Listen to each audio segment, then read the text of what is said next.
My name is Claire Goodwin. I am the Executive Manager for the South King Housing and Homelessness Partners, or SKIP for short. We are here being hosted today in this space. This is typically used as a resource center for folks experiencing homelessness. So they're able to drop in on Tuesdays and Thursdays.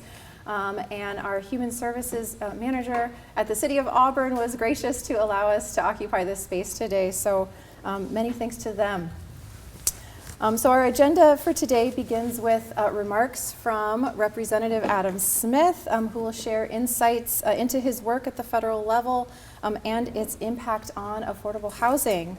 I then have a few questions for the Congressman, and then for you, the audience, to share your thoughts and feedback as well. Following this, we'll hear from the Master Builders Association regarding the state legislative session. And we will do some small group breakouts at the end as well. So please note that this meeting is being recorded. When it comes time for audience feedback, we have a microphone here in the middle. If you could you make your way there. If you do have comments or questions to make, that would be great, and then everyone can hear you as well. So we are pleased to welcome Representative Adam Smith, a native of the Seattle area. And Representative Smith earned his law degree before entering public service, where he served in the Washington State Senate. And since 1996, he has represented Washington's 9th District in the U.S. House of Representatives. In this role, he has actively addressed housing issues, including supporting measures to expand affordable housing supply, advocating for programs like the low-income housing tax credit, and proposing legislation to discourage large investor purchases of single-family homes. He has also championed making housing vouchers more widely available and investing in initiatives to reduce chronic homelessness. And with that, please join me in welcoming Representative Adam Smith. Thank you. Thank you very, very much. It's great to be here. Yes, I grew up in South King County, graduate of Tyee High School. We're all excited for the new high school, which is going to open in a mere matter of weeks. Loved going to school there, loved the neighborhood. I always say it was the ugliest high school ever built. So glad they finally replaced it. It was a good experience for me. So two things to start sort of frame the issue. The challenge of housing, I said the number one policy challenge that we have in this region and in much of the country. I always say if they gave me a magic wand and I could fix just one public policy problem, I would make housing affordable. Because everything sort of flows down from that in terms of the pressure it puts on families, the pressure it puts on communities, if so much of your budget is going to housing or you're struggling to find it. So we need to work. And the second thing I want to do is I want to shamelessly suck up to the city of Auburn and Mayor Backus for the incredible job that you've done. I was just actually with the King County Regional Homelessness Authority Director, and she cited Auburn as a model for how we should be doing things down here. And this setup you have here, the one-stop shop, trying to help people who are either experiencing homelessness or in danger of experiencing homelessness or have other problems. Just the organization, the coordinated approach to that. I mean, this is not an easy problem, no matter how you do it, but having a logical, common sense approach to it sure helps. So I appreciate that leadership. And then we have some overarching challenges over the top of that. First, we're going to see what the Trump administration winds up doing. Certainly, them taking a blowtorch to the federal government is an impediment. And make no mistake about it, that's what they're doing. There have been efforts in the past to make the federal government more efficient and effective. This is not that. This is an effort to weaken the federal government in as many places as possible. And you see that certainly there's the cutting off of different grant programs, the random firing of tens of thousands, I think they're up to hundreds of thousands of federal employees. But then also they've done it in such a way, in many instances, they will take a grant and they'll say, we're cutting it all off. And then they turn back a little piece of it on, and in some cases they turn it off again. Or you will get a helpful notice that says, yes, we are turning your grant funding back on, we heard you, and the money just doesn't show up. And when you reach back out to them, they say, oh no, we turned it back on, you're fine. It's like, it's the money that matters, not the letter saying that you turned it back on. And certainly some of that is incompetence, but most of it is intentional. Most of it is a desire to weaken the federal government in a variety of different ways. Now, that said, the executive order that he put out on homelessness in general, the notion that we need to move towards getting people off the streets and into housing and make some changes there, can't really disagree with certain aspects of that. But the way they're doing it right now is incredibly unhelpful, because that's the second layer of the problem. Here locally, we have not approached this issue in a particularly competent way. There are two ideological underpinnings that are making things very, very difficult. One is the notion of individual agency and autonomy. That, if people want to do drugs, if they're home, far be it for us to suggest a better path. If they want help, we'll offer it. But there's this, and there's a whole ideological belief behind this that I don't want to get into at this particular moment, that basically this is the way you resist capitalism, is you let individuals do what they want to do. And we do have to encourage and help people. And some decisions are better than other decisions. We have to make judgments, and we have to get people off the streets and into treatment.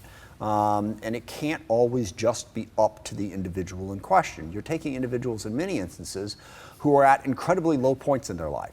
They get drug problems, they have mental health problems, they're homeless. They are not thinking clearly. They need help, not just empowerment.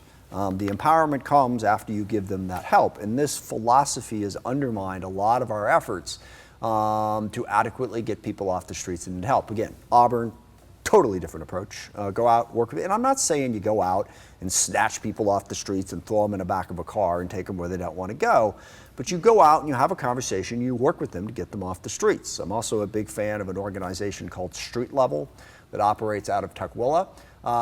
And they have hired a lot of people who were formerly incarcerated, formerly drug addicts, or formerly homeless, but they have standards to help people moving forward. And they're doing a great job, and they have a really good record, not just of getting people off the streets, but 3 years later, they're still off, and they're still in supportive housing. So we have to get past this idea that somehow letting people make their own choices in life is the single most important aspect of human existence. It is very much not.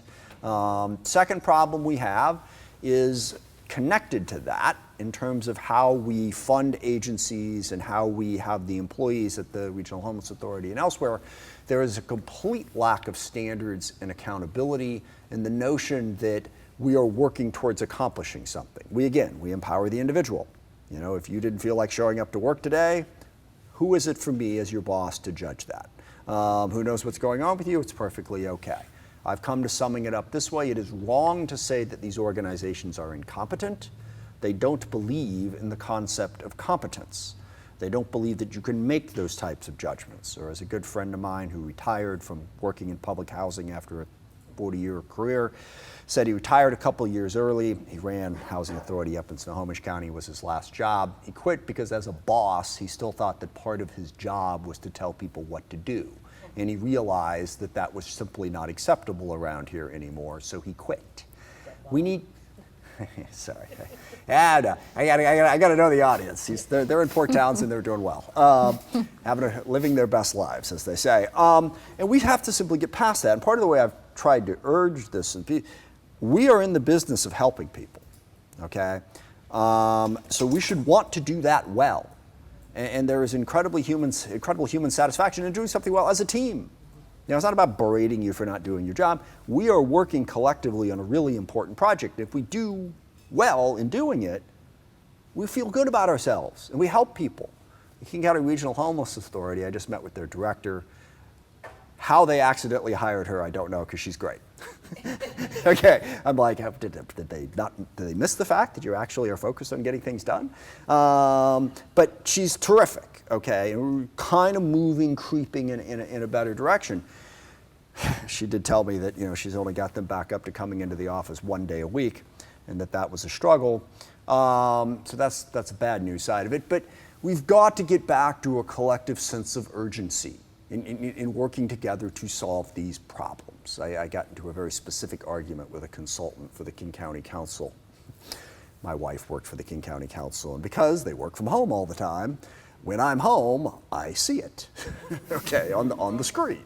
And she was explaining to the staff in her management consulting role that we needed to get past the false urgency of now, as she put it.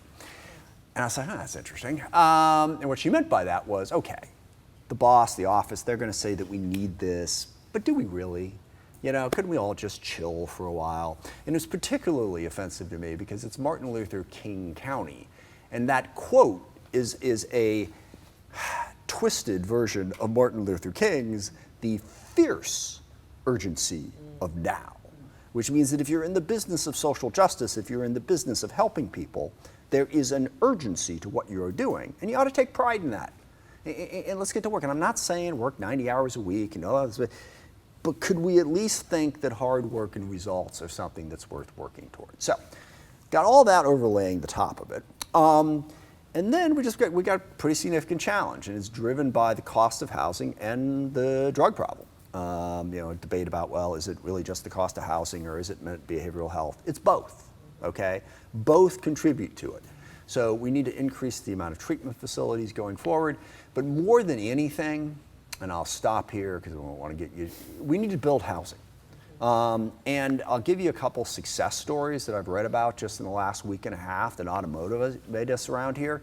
In terms of housing, New York Times had a story a couple weeks ago now about New Rochelle, a small little town where Iona College is in Westchester County. I went to Fordham University. I lived in Westchester for a while.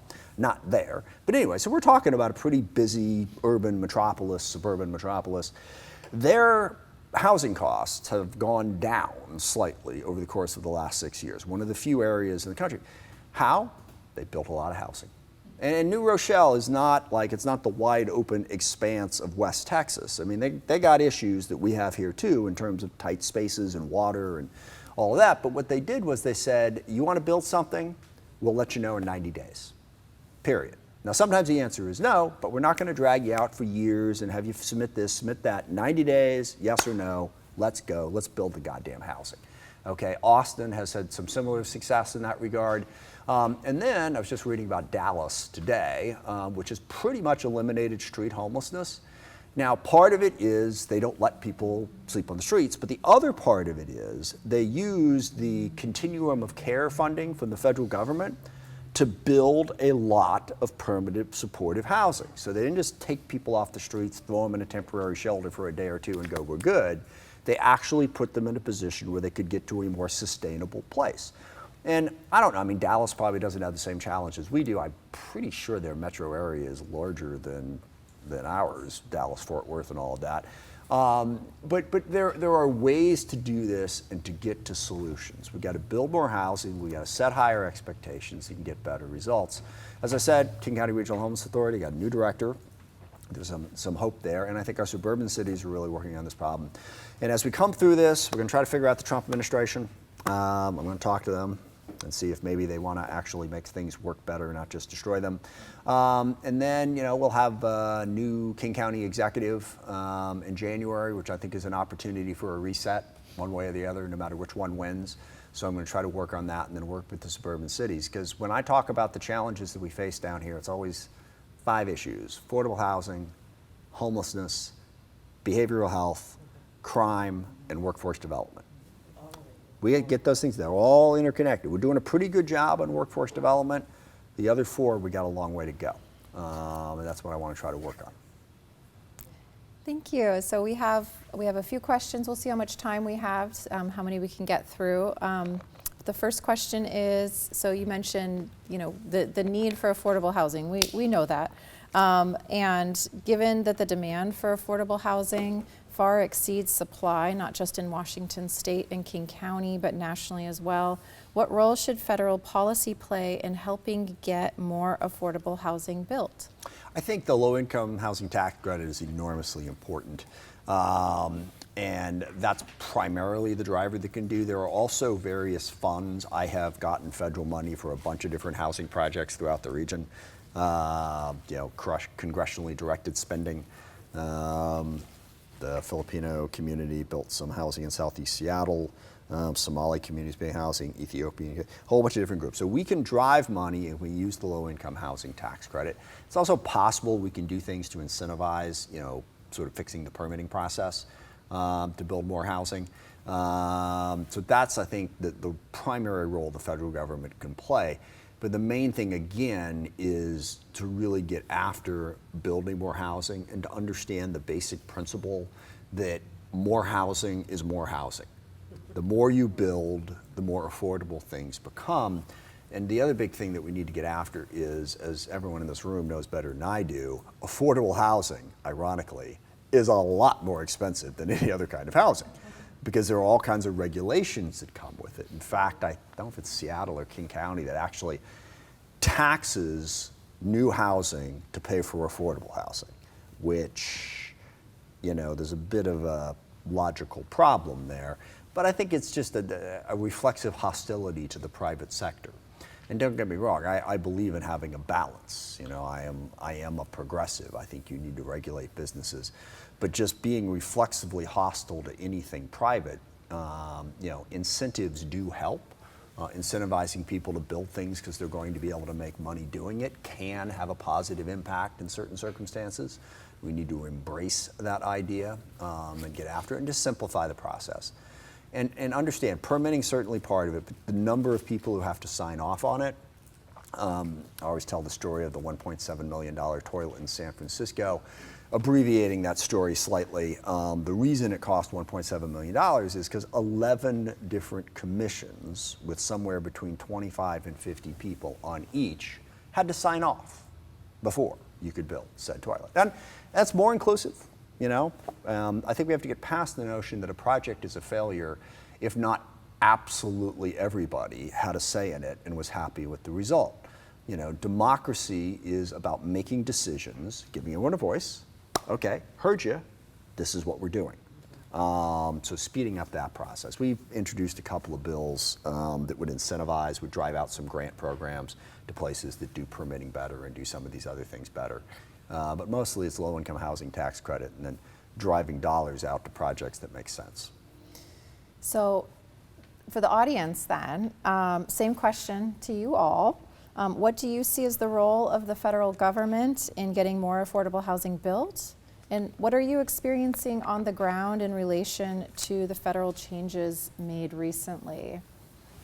So anybody that would be interested in sharing thoughts, feedback, we have the mic there for you.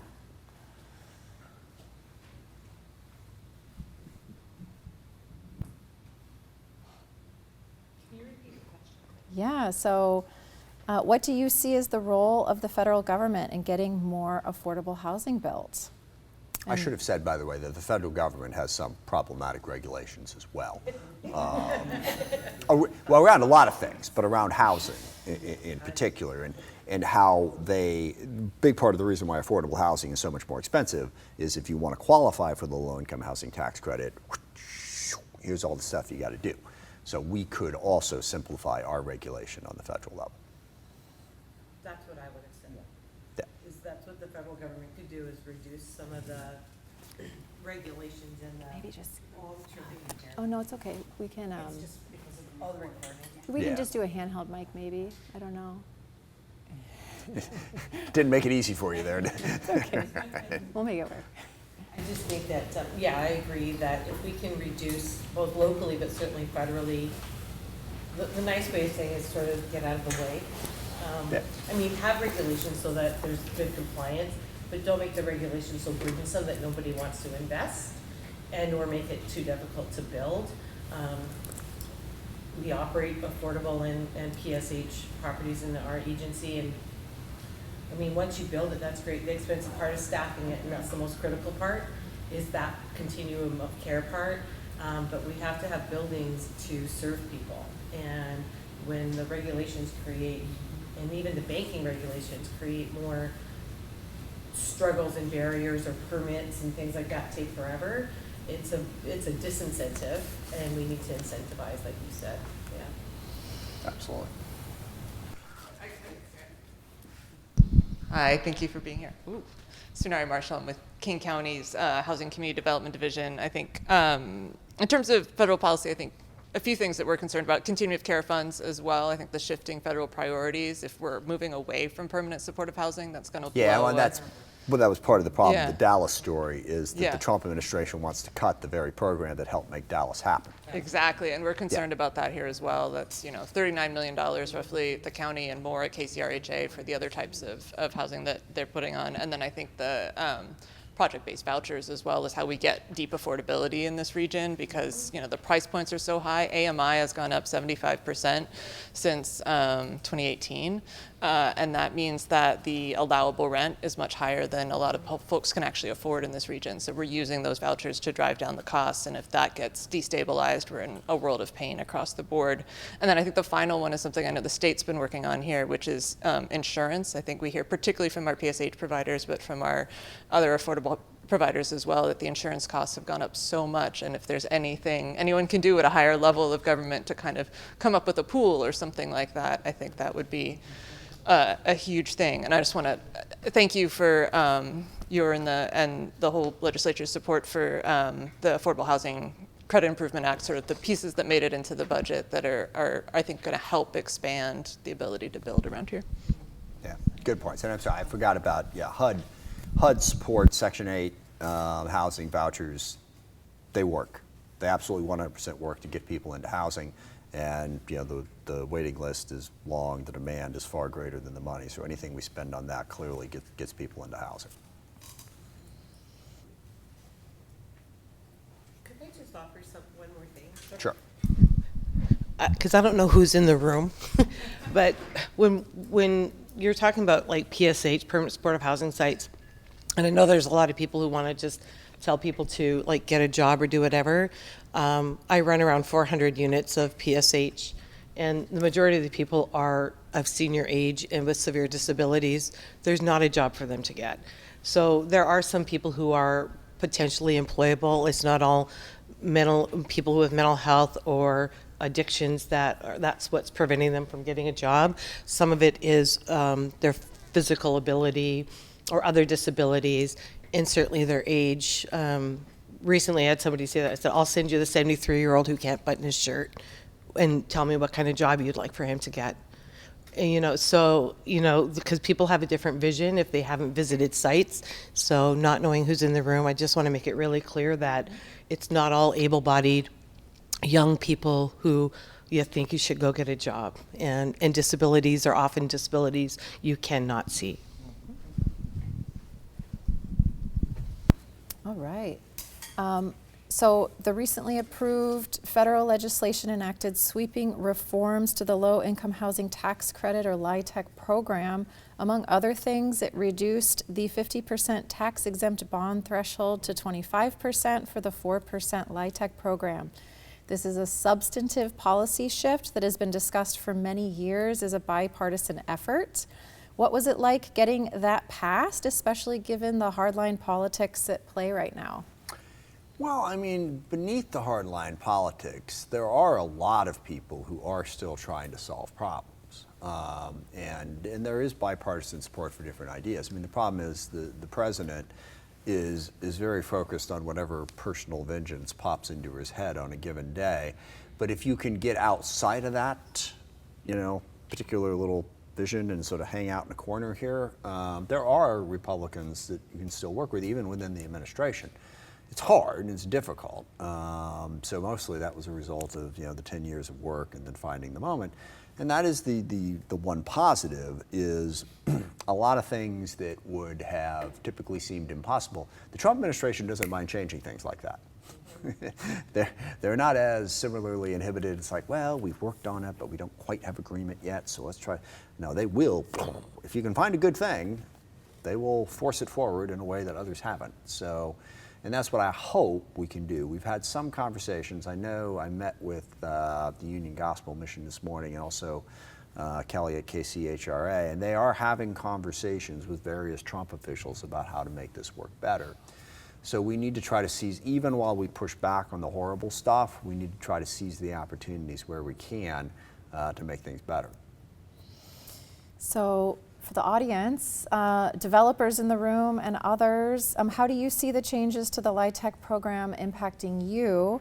Will this lead to more affordable housing? Will the changes help you?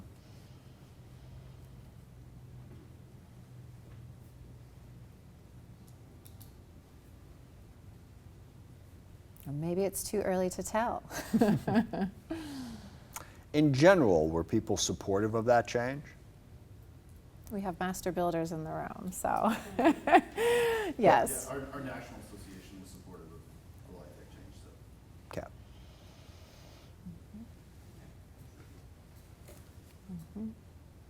All right. Well, I'm curious about the bill that you recently introduced, the Prefabricated Housing and Zoning Enhancement Act of 2024, or PHASE Act in November. Can you tell us a bit about the proposal, what inspired it, and what conversations you've had with your political counterparts in Congress about the proposal? Sure. I mean, what inspired it was the desire to build more housing and have it be more affordable, and permitting, and then also different ways of building housing. I visited a company, I'm forgetting the name of it, down in Austin, Texas, that does 3D printed houses, which the materials are available. It's all chemistry that goes way over my head, but apparently they find it all over the place to build it. And it's, in some instances, it's not going to work everywhere, certainly, but it's a cheaper way to do it. So if there's a cheaper way to build housing, we want to incentivize that, and then we've talked about the permitting piece. You know, if you move more quickly, we want to give a financial incentive for jurisdictions to move more quickly in the hope that they will. And I think there's a widespread national recognition that the cost of housing is a major public policy challenge, that we simply haven't kept up with the growing population and the growing demand. You know, we have it here as bad as anywhere in the country, but we are not alone. So I think we're trying to build off of that. Yeah, so for those folks that are familiar with the bill or had some outreach from the Congressman's office about the bill, do you have any feedback or thoughts that you'd like to share about that proposal?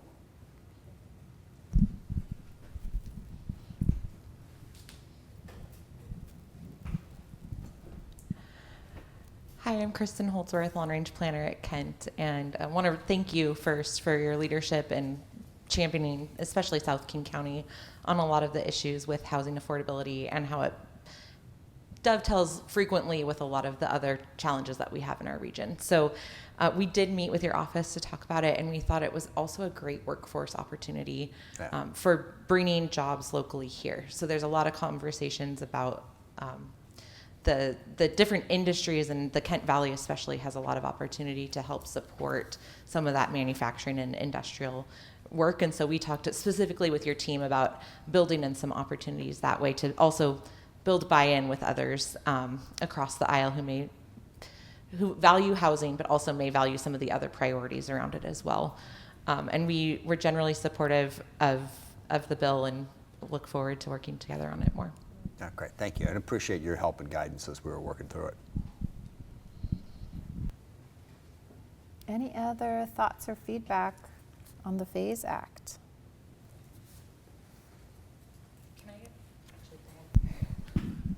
No bill's going to tackle it all. One thing that we did raise is the cost of infrastructure and utilities is quickly outpacing what projects can handle and absorb. And so obviously density helps with that for the scale, but for things that are more modular, that are smaller infill, that also lead to homeownership opportunities, we're having a really, I think, across Western Washington, we're having a reckoning right now of, we've done the zoning, we've enabled it, but there's all of these other gotchas. And one of them is utilities. Another one is stormwater regulations. And so there's things where we're in this balance right now of, they're all very good goals, but I sat with a group of developers when we were doing our comprehensive plan, and they were like, what is your goal here? Because all of these layered regulations basically make it impossible to achieve the ultimate goal of building that housing. And so this is not a like burn it all down or get rid of. Like, we want to protect salmon, we want to do these other things as well, but helping to identify if our thresholds are really appropriate or not, especially at some of the state level permits. I think sometimes we use a really blunt force, and with some of these, especially the smaller infill projects, I'm looking at MBA, I know just the scale of adding 20 units is very different than doing something that's an acre big project. And so reassessing ways that we can find the costs on those more like hidden gotcha items from federal regulations would be an incredibly important part of making the Phase Act successful too. Well, one of the things to understand about the permitting problem is, for the most part, the permitting problem is not a matter of incompetence or ignorance. I mean, we developed different priorities over the course of decades in terms of what we wanted to protect and how we wanted to see things done, and it all sort of grew up from a logical place for the most part. The situation has changed, and the way the situation has changed is that the cost of housing has become a significant problem in a way that it wasn't 30, 40 years ago. And so having that pivot, and I don't have an analogy off the top of my head, but I mean, when you're working on something and you're like, okay, we're in this situation, we would like to do all of these things. Can we? Sure. Okay, good, we're fine. But when the situation changes, and we haven't done that around here yet. We talk about housing, we make all these 30-year goals and bold proclamations and all of that, but the work of it is to say, if housing is now at a higher priority in terms of being able to build it affordably, then we should look at all this other stuff through that lens and say, what do we really need? What's a nice to have versus a must have? Like, you know, if you're getting off of an airplane and people say, do you want to, you know, grab your overhead bag before you get off? Most people would say yes. If the plane's on fire, that answer changes, okay? That's the analogy. So that's the way we sort of got to think. We're in a different set of circumstances, and I have not yet seen sort of analyzing it in that different way. And that's, you know, it's part of the inclusion issue, because the other part of this isn't just the regulations, it's the sheer number of people who get to decide whether or not the regulations are being met. And then it just, you know, paralysis by analysis and the death of that process. And I think we have to get off of the notion that we can salami slice our entire population into ever more small little groupings that must be represented in every conversation. And let's get back to the point where we pick people who actually represent everybody.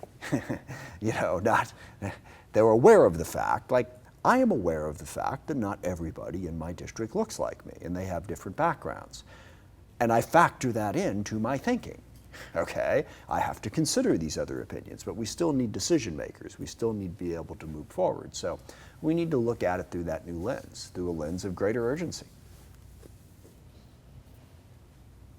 And I hear you have a hard stop at 2:15. Yes. Is that right? All right. So, closing remarks? Sure. I mean, I guess I'll close on a positive note, or at least I'll try to. We'll see how it goes. I think there is a growing awareness of the challenge and the problem, and a growing desire to address it. And look, it's been a tough stretch here. I'm not being overly judgmental about the decisions that were made. I mean, that's life. But let's look at where we're at now, learn from some of those past experiences, and get better on all phases of this. You know, get better in terms of building more housing, get better in terms of how we help the homeless and deal with behavioral health, get better in terms of how we spend money. I mean, I guess if I could close on one thing, meeting after meeting after meeting, everybody I meet with wants to just say, we don't have enough money. Fine, you know, very few people do. But let's start with the premise of what are we doing with the resources that we have? And let me tell you, that just flips the entire world around. I love the Winston Churchill quote, "Gentlemen, we're out of money, now we have to think." I always appreciate it. One of the formative experiences of my life was running the state Senate campaign that I idiotically decided to run when I was 23 years old and still in law school. And for 2 years, 18 months, I was focused on how do I get the money? Because everyone said, you gotta have this amount of money in order to win. It was like $200,000 or something. And after 18 months, I realized that out of that $200,000, I only had about 10, which could strike people as a problem. But I took a step back and I said, okay, what am I really trying to accomplish here? I'm trying to win, which means I need 50% plus one of the people who are going to vote in this election to vote. And it led to a whole series of thoughts. I had free time on my hands, so I would think while I was doorbelling, knocking on doors, talking to people, how can I get more out of this? And I won't bore you with the details, but we came up with a remarkably clever plan relying on the primary system we had at that point. And I was able to do it for half that money, for a lot less than that up front. And it's because I had to think through it, all right? Yeah, you'd like to have more resources, but there is a discipline that comes with trying to work with less. And I wish we would see the benefit of that. And believe me, I understand. There's a ceiling on that. There is. At a certain point, you can't make mountains. You need more money, all right? But if we could start in that different place of how do we get more out of what we're spending? I mean, we've got the crisis care centers now that we're going to pump a whole lot of money in. Is that really going to be what helps us the most in terms of doing the intake for people who are struggling and then getting them the help they need? Is there a better way to think about it? So I just want to get back to sort of that problem-solving mentality and try to make more of the resources we have to get better results. And yeah, there's a few people who are starting to think that way. It's not as bad as it was 3 or 4 years ago. But that's the way we got to think if we really want to help people. And as I said at the start, to me, that's what it's about. We're in doing the public policy jobs because we want to help more people. I like the Gates Foundation summary, dedicated to the idea that everybody should be able to live a healthy, productive life. That's what we're trying to do. And spoiler alert, not going to work. Okay, not everybody is going to get there. But let's try to get as close as we can. All right, let's try to help more people and more people. Let's not make, imagine that there's some utopia where everyone just magically gets along and there are no challenges in life, and get to work on improved life. And I think, as I said, the City of Auburn, you guys are doing a great job. Suburban cities in general, so want to continue to be helpful with that. So thank you for the chance. Look forward to continuing to work with you on this. It will be interesting, no doubt about that. Thank you Thanks. so much.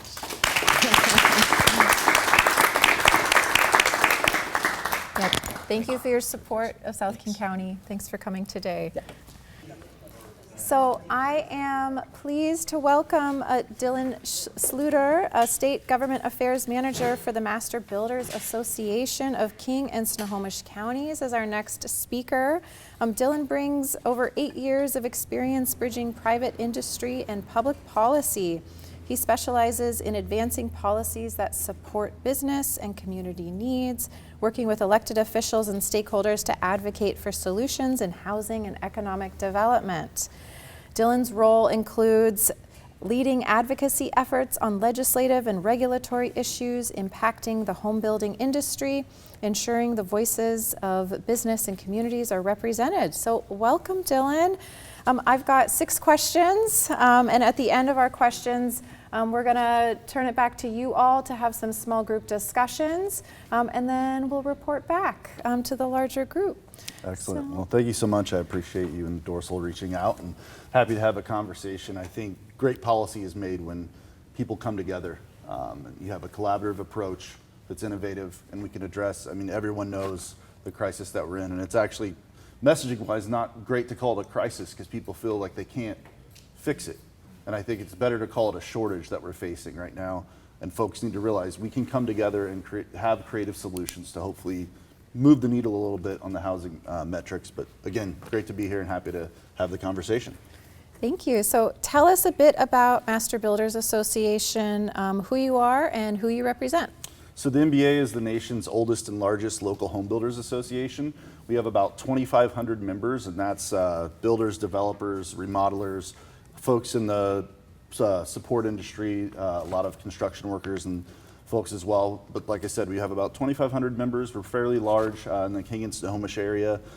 We focus on the advocacy side for pushing policies that remove regulatory barriers, improve homeownership access, and ultimately look at more attainable housing. Nice.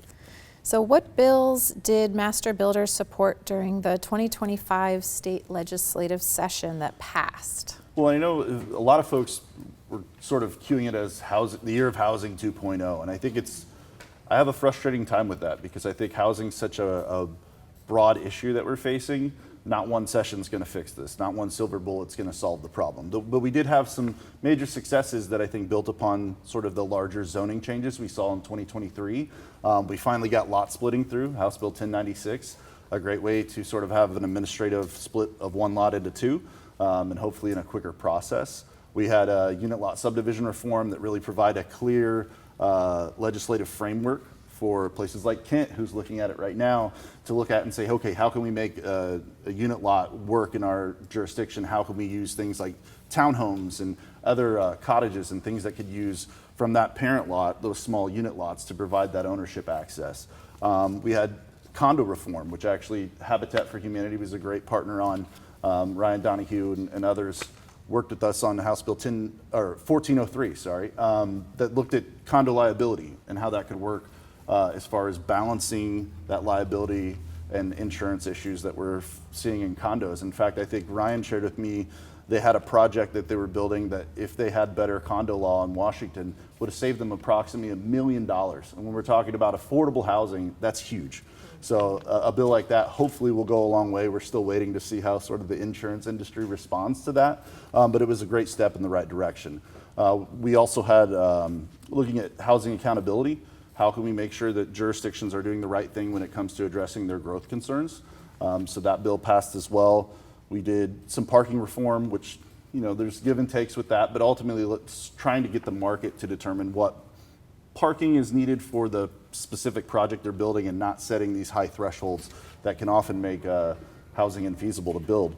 We also sort of expanded the opportunity for middle housing in unincorporated areas, where now counties can adopt that to hopefully increase some density in areas that make sense and have the infrastructure available for that. So I think, a step in the right direction, but even coming off 2023 and the great process improvements we have, I think there's still giant steps we can take. Some of the data that I've seen recently was, I think in 1990, when GMA was adopted, the median home price compared to the median income was about 240% of what the median income was. Now that's almost 650% of someone's income just to get the median home. So it brings that urgency that Congressman Smith was talking about. We need to act. We have to act. We've taken some big steps, but I think we've got to think holistically in the ecosystem of housing. And how can we take larger chunks to really change the system to make sure that that supply can meet the demand that this area is facing? And oftentimes I say this, housing is economic policy, right? If you don't have the workforce, you don't have sort of the capability to draw that crowd in that can afford to live in the area where their job is, it just doesn't work out. And also there's, the opportunities for nurses, doctors, the people you want in your community. They now have to live outside that community. And that's not what we want. That doesn't build a great community. The community they care about, the community that they live in, should be the place that they have that opportunity. So attainable housing, it's a challenge, and there's multiple complexities with it, but I'm great to be at the table here with you all, and hopefully we can propose and come together with some creative solutions. So that was sort of the past session. Again, some good wins, but a lot ahead of us in order to address this issue. So, are there any bills from the 2025 session that didn't pass, which Master Builders hopes to see reintroduced in 2026? Yeah, so actually, thanks Dorsal for passing this out. I brought a little cheat sheet, if you guys see this. That's sort of our ideas going into 2026. And so I'll just go through these really quickly. The big lift for us is subdivision modernization. We haven't seen the subdivision process be changed since the 60s, and even then it was not a great process per se. So we're looking at how can we get through that process more efficiently, more effectively, and ultimately the three main changes we're looking at is, can we get administrative review like you do with the short plat now? Can we do concurrent review so you can start that process of reviewing sort of the infrastructure improvements you'll need on that plat while reviewing that preliminary plat? And then can you remove some of the unnecessary requirements like a pre-app meeting that's required? Let's go through it. We have a lot of builders that work in a lot of jurisdictions that are familiar with it. Let's take that time off the table, not require things like that, so that we can, again, shorten that time. And there's actually another infographic that's along with our core piece here that shows sort of our proposal. And we were able to get both bills introduced. There was a Senate version and a House version. Both of them had hearings, and so we're grateful that was moving forward. But everyone said, this is too complex, even though it's really three main changes. So we had to get through that process, go through the introductory piece, and then try to that's our heavy lift forward. I think we estimate we could save 50% or more on subdivisions, which impacts everyone on the market rate level, on the affordable side, even permanent supportive housing. All spectrums have to go through some form of land division typically, so how could we get through this in a quicker process? And we have some folks here that are leading on it. I see Kristen and I see Mayor Backus. I think there are folks willing to start to make these changes. We just need the state to act and really start saying it's okay to do so, right? Clear and objective standards, I think that's pretty straightforward. We already have case law that deals with like the vagueness doctrine. We should just have clear code.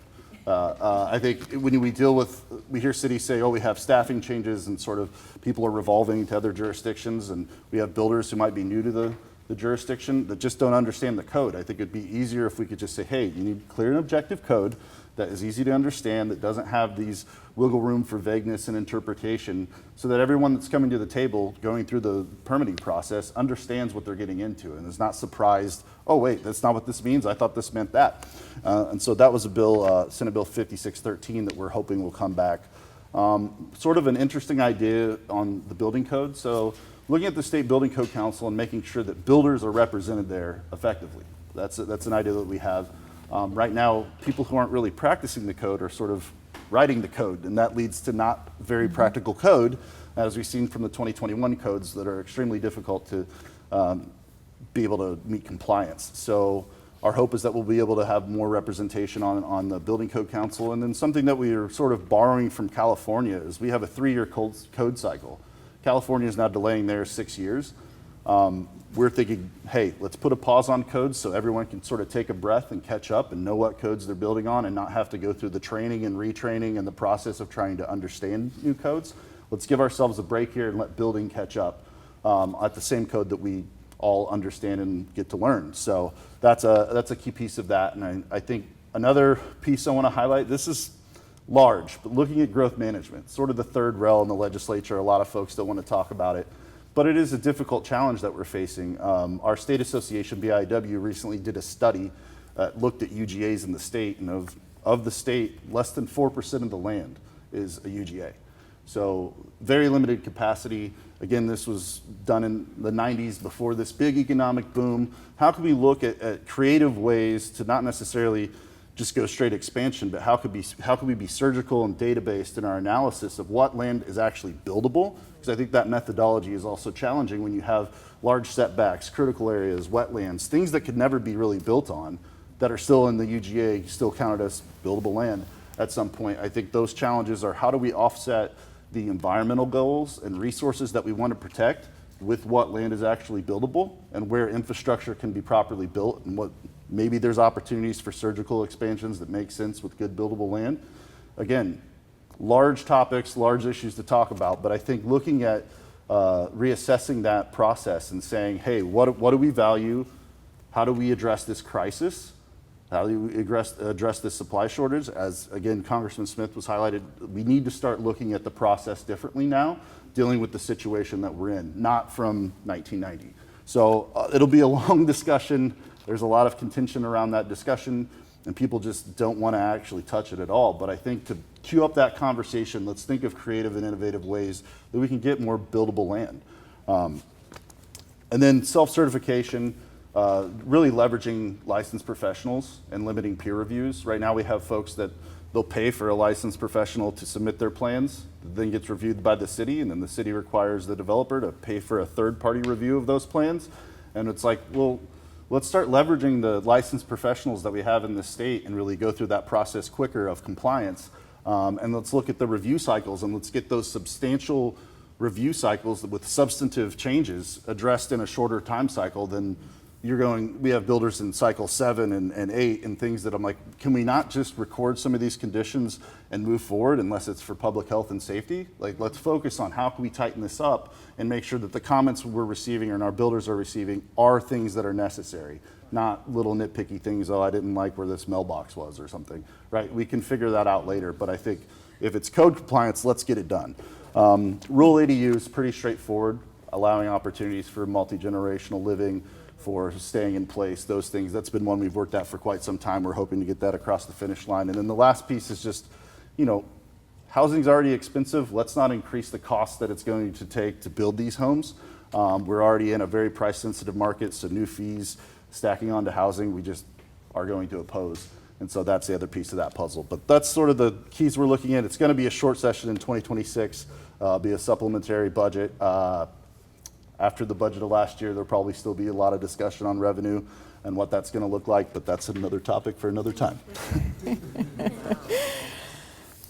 Thanks for that. So, given the challenges of limited land and financing, what steps can be taken at the state and federal level to support affordable housing development right now? And you mentioned buildable lands, all of these other items. And Anything I think, else? You know, we highlighted sort of our core issues that we're focusing on. Obviously, the process itself is something I think we can work at.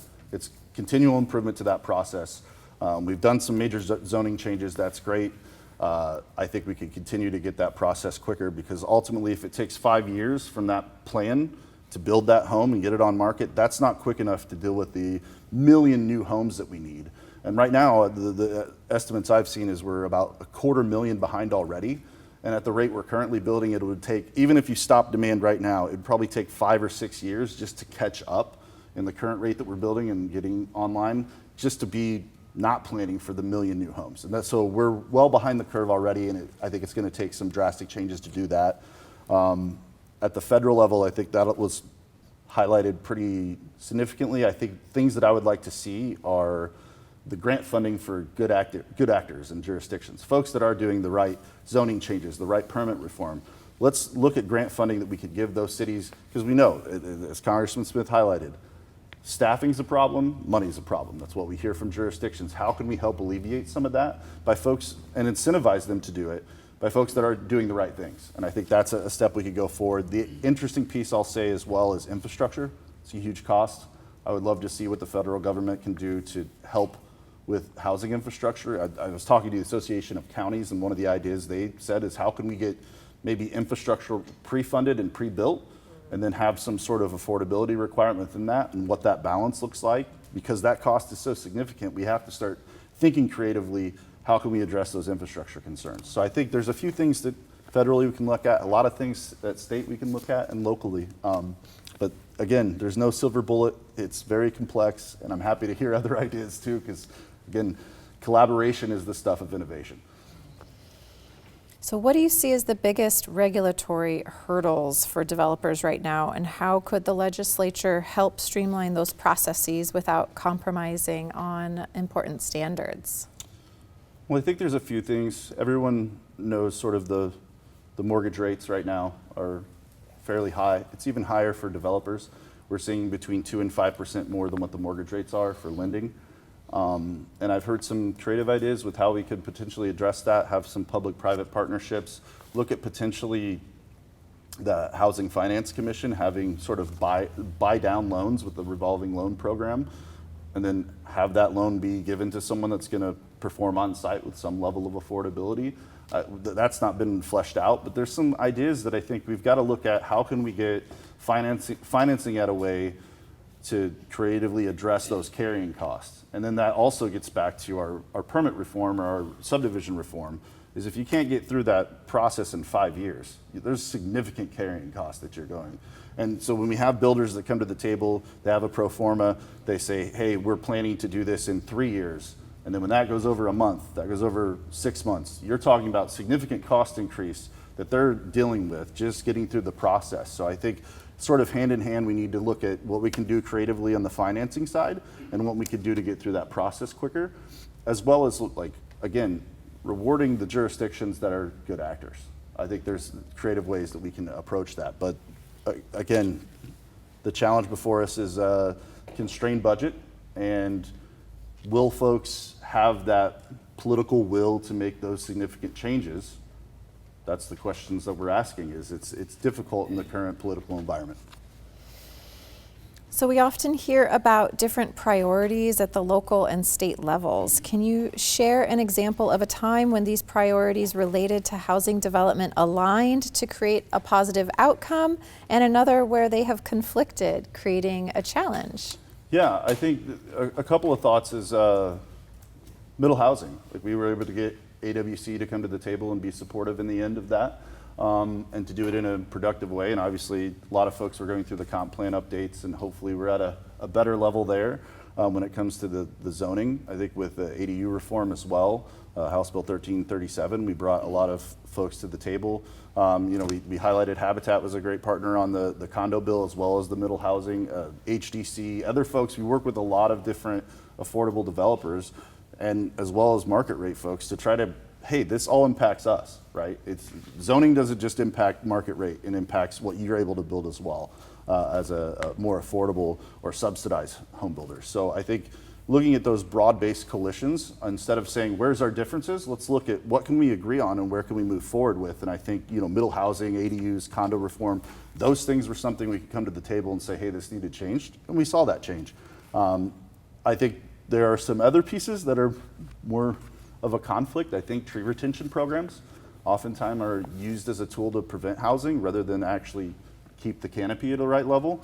And we love trees. We think trees are a very sustainable, needed part of the community. However, we believe in the right tree in the right place, right? And if it doesn't make sense for that tree to be there, we would love to see opportunities that we could do a fee in lieu program, a replacement program that makes sense, and to see like other jurisdictions maybe take on, I don't want to call it like a tree bank, but like let's look at parks and other places that we could plant trees that maybe have less trees and or maybe a tree desert, and where could we put that tree in a place that makes sense rather than right by a sidewalk, and like being able to prevent a development happening within a UGA where development is supposed to be happening.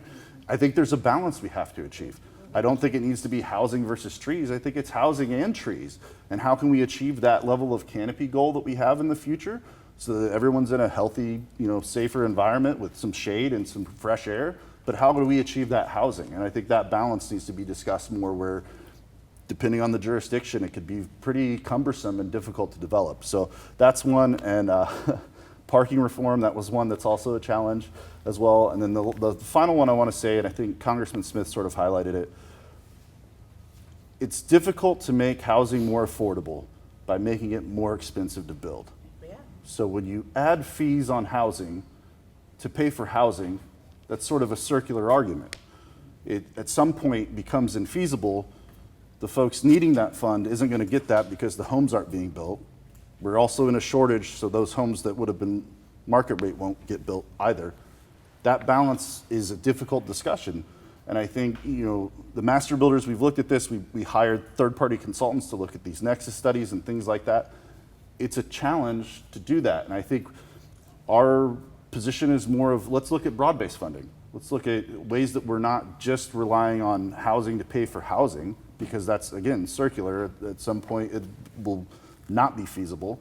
And let's look at some ways that we can get creative with housing levies and things of that nature, where you can get the funding you need and we can still get the homes built that we need. And again, that balance is sometimes, depending on the jurisdiction, very challenging. We saw it in Seattle with MHA. It was adopted, I think, in 2019 or maybe a little before that. But we have seen a significant decline in the number of townhomes being built because of that, because of specific zones that thousands and thousands of dollars of fees go onto that. We've also seen in other jurisdictions, I won't name names, but we had a builder trying to build 6 cottage units. The fees that were going to be required were $60,000 per unit, $360,000 for middle housing. And I think at some point we've got to start thinking about this balance. And I would love to see the base level zoning that middle housing requires should just be able to be built by right. I think we have to achieve that level of density. I think we can incentivize and look at creative ways to get that bonus density that you either perform on site or pay that fee in lieu. There could be creative ways, but sort of non-funded inclusionary zoning becomes infeasible very quickly. So that's that.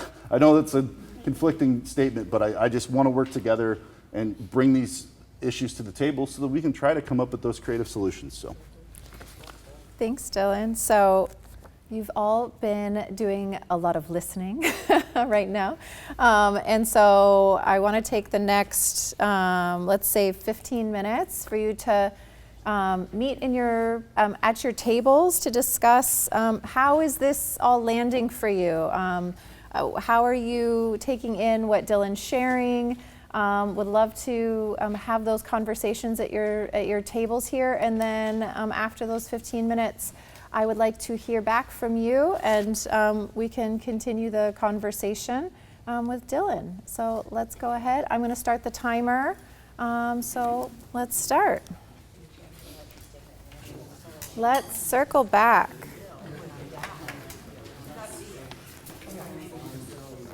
So, which table would like to share out? We'd love to hear your feedback, your thoughts. Happy to have open dialogue, but yes, we'd love to hear from each table. What came up for you all? What did you discuss? And we're going to start, let's start in the back at that table. Sunari and City of Renton and City of Maple Valley and Reagan. I don't work at permitting.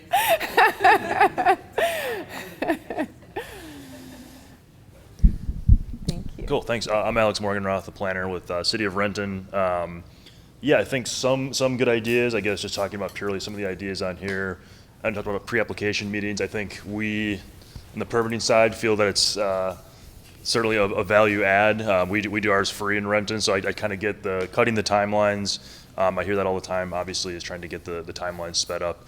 I will say pre-applications are very helpful for some builders, just because it kind of gets them on the right track. I think we were talking a little bit about how, we're all seeing AI more and more. Is there any reason in 5 years you can't put your plans in, load them up, and then get feedback that way? I think there's certainly ways to cut some of the permitting review timelines down, but I think doing that carefully, because we find that when we do concurrent reviews sometimes or skip pre-apps, it just takes way more time on the back end.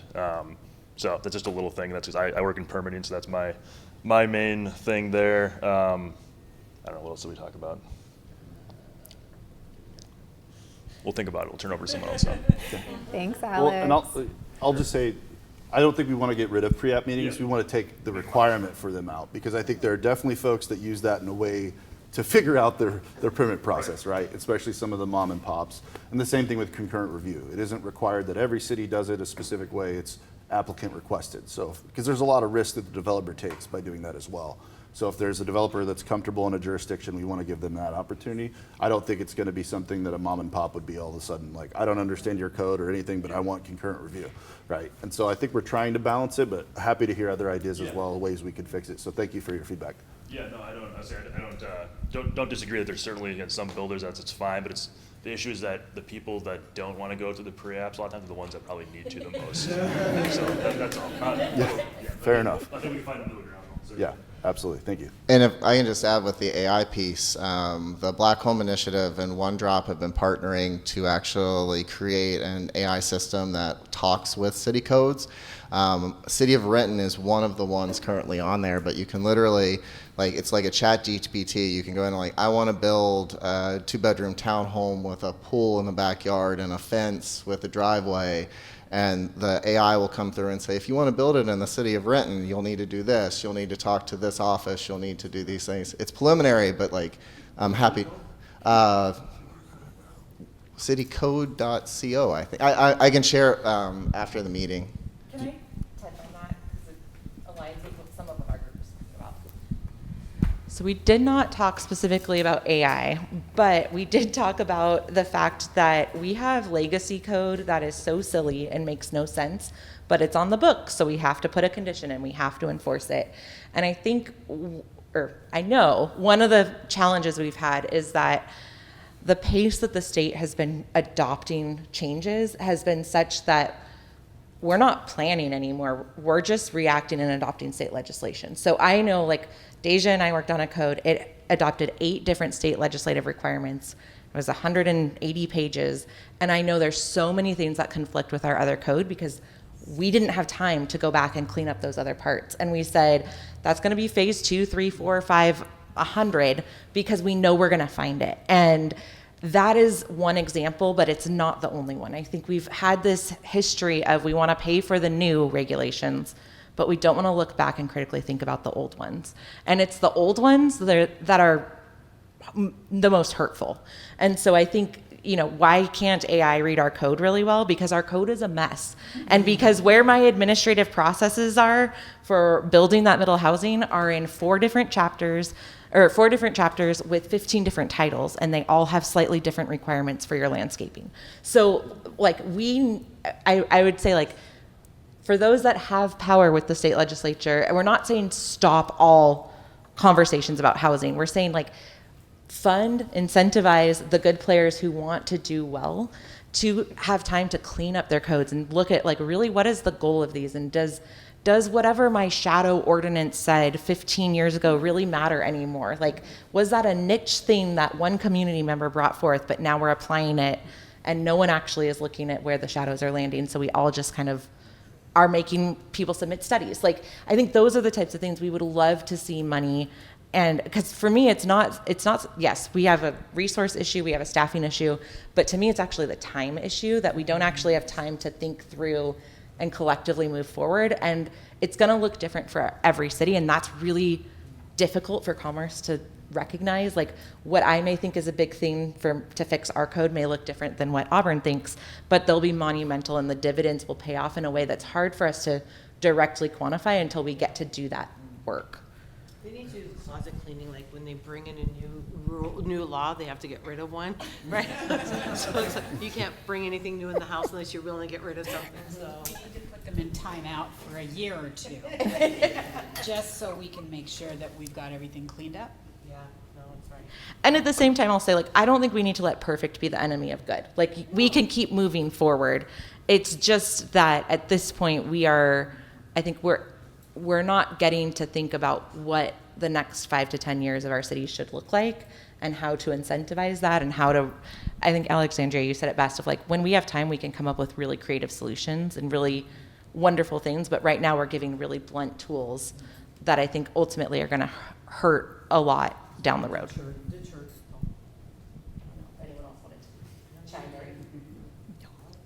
Well, no, the only thing I will is that when, like you said, when we have time, we can make great plans. We can update, like, regional growth center plans. We can make, and when you make these plans, you can plan for growth, concentrated growth of jobs and housing, and you can do things like planned action ordinances that streamline, like, housing and jobs easily. So, but we just need time to be able to think through and get these plans through.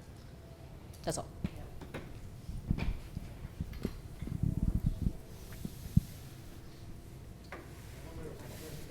Yeah.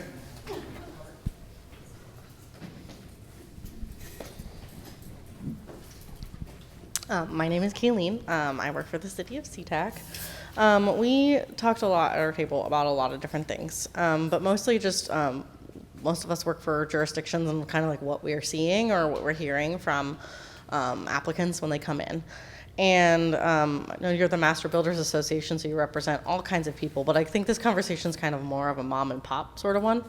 Because we have the people who will come in and yeah, they want to build the accessory dwelling unit, or they want to build a duplex, or now they can build up to a fourplex. But the capital needed in order for them to start that project, and the kind of learning curve needed, like, a lot of it isn't city driven, right? Like, so how are we funding those? How are we talking to people about, like, how they can get money to go through the bank to do that type of thing? None of us knew the answer to that question. So we talked a lot about that. And then also similarly, we hear a lot about the stuff about infrastructure over the counter. And I think, guys, we also talked about the difference between mandatory affordable housing versus incentivized and affordable housing, and whether or not those things are, it's not really a one-size-fits-all solution, because different communities have different drivers for who wants to build housing there and how much. And so, a solution that our table representatives are Kirkland and SeaTac. We don't have the same population type. We don't have the same needs. And so just kind of thinking through what works as far as affordable housing typologies in those different places, and then how to get those actually built is a little bit of what we talked about too. Did I get it all? Well, thank you for the feedback. I really appreciate it. And I'll just say, I live in Kirkland, so I'm a resident there. I don't own, I rent. right? I can't afford to live near my work. It's the irony. I work for home builders and I can't afford a home. So this is personal for me as well. But I think there is creative solutions we could look at. How can we get first-time home buyers? How can we get folks that are trying to have that multi-generational living? Look at other easier financing opportunities. I think we have to start trying to crack that nut of financing, and it's not so simple, right? But you know, when we think of like revolving loans and other things that we could come and play that could be useful, we need to start getting creative and sitting down and actually being serious about financing, because right now it's not simple for a mom and pop. It's not simple for me to go even build my own home if I wanted to, and I know all the builders, right? Yeah, I think I appreciate this feedback, and then Kristen, I appreciate yours as well. Like, part of the idea was with the clear and objective standards was how can we get rid of some of this old code, but really make sure that the code's clear so that the staff knows what it means. And I think the interesting piece of that is the fiscal side. What does that look like? How can we incentivize that or make it easier for jurisdictions that want to do it? And that's, again, the challenge in a tough budget situation. What does that look like? But anyway, I appreciate everybody. Thank you guys so much. I can chat more afterwards. Go ahead. I was just going to say that I really appreciate you saying like you're renting and doing that, because I think one of the things we were just also talking about is I know like for my job and for my heart, like I want to make sure we're providing affordable housing for a lot of the population that I serve, which is the very low income, the people who are experiencing homelessness with a lot of barriers. But the other reality is too, I bought my house 25 years ago, I could not buy it today. Right? And I make way more money today than I did 25 years ago, right? When are our kids, so I think when we're talking to the general public about things too, is like if you're somebody who's under the age of 35, right? Or possibly even older, I was thinking about my kids, is what are the chances of them being able to buy a house anytime soon if they're a teacher or if they're a laborer even, right? So I mean, what kind of income does one need to become a homeowner now in this region? I live in Snohomish County, so I'm in Mill Creek, so close, right? And so, but no one can buy in Seattle. Auburn's going to become unaffordable. It's already that way for a lot of working class people. So I don't know who's buying homes that aren't going bankrupt or buying multiple people buying the home together. So I just want to say, where can we bring it to a normalization of not just the populations a lot of us want to build and house and provide services to, but just the normalcy of the next generation even. Or I'm looking at some of these young women that are here too and thinking, maybe you own a home, I don't know, but that would be great. But like we said, my kids will own a home when I die. Probably, right? And so I just think that that's an unfair piece of what we're setting up for the next generation. And so how do we also look at that affordability? I think it doesn't have to be either or. I think it has to be an and. Yeah, absolutely. I appreciate that sentiment. When I mentioned earlier, my dad was a firefighter. So I know how that is for someone on a fixed income to afford a place. And then I'm from Indiana, so it wasn't near my home county doesn't have zoning. They have ordinances that say you can only have 15 chickens and 12 cows, right? So coming out here to GMA and the zoning, it's a complete different environment. But I appreciate the sentiment. I'm with you on a lot of this. I'm passionate about it. I want to work together to try to find these solutions. So I appreciate all the feedback. I can leave my cards or whatever. Matt Haight over here is my colleague from the Master Builders. He works with local jurisdictions. So reach out to him if you have local issues as well. I'm more on the state side, but I appreciate the opportunity to chat with you all and being invited here. And if there's anything I could do for y'all, just reach out. Thank you so much. Thank you, Dylan. So we have a few announcements. So Skip will be hosting the next quarterly South King County Joint Planners and Developers meeting on Wednesday, December 10th from 1:30 to 3:30. This is online. This is an open forum, but we're always open to topics of interest of the group. So with you all here as the captive audience, are there any topics that you would like us to look into at a future meeting? Yes, Kristen. This may not be as relevant for the developers side, but I think there's a lot that the planners could learn from developers. I was on LinkedIn the other day, and there was a conversation happening about why cities should have someone who's done development on their staff to understand project constraints and all these other things. And I like to think that the team that we're on in Kent wants to hear those opinions and is open to the feedback and is saying, tell me what I don't know, or tell me what I think I know but I don't really understand. I know the ULI just came out with a booklet, new to me, I'll say, of housing finance for non-finance people, and it was incredibly insightful. So I would love if there's I don't know if I could say it as how developers are doing their pro formas and how they're costing things and their analysis, because I think it's really different for infill middle housing versus a larger multifamily affordable housing project. But having some of those insights, I think, could be really helpful for the planners who are then writing code and thinking through does this development regulation actually add to what our end game and our goal is, or could we be putting a poison pill in that we have no idea that we're unintentionally doing?